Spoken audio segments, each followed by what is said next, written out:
दोस्तों गाइस हम आज का गंगा में स्नान करने और हमारे पास ये पाता डोई चला हुई तो हम जा रहे थे खेत में रहकर, लेकिन आज हमारा संडे का दिन मान लो, आज हमारा हॉलीडे घूमने के लिए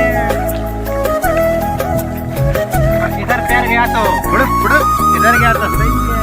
और आप देख सकते पैंट कहाँ तक बिजली हमारी चांद पे दुदू है, ये दुदू के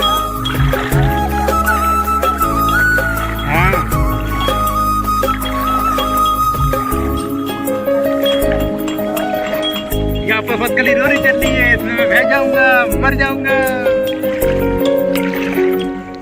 तो गाइस बहुत ज्यादा गहरा पानी आ चुका है यहाँ सब, मगर आप देख सकते हो बंदों को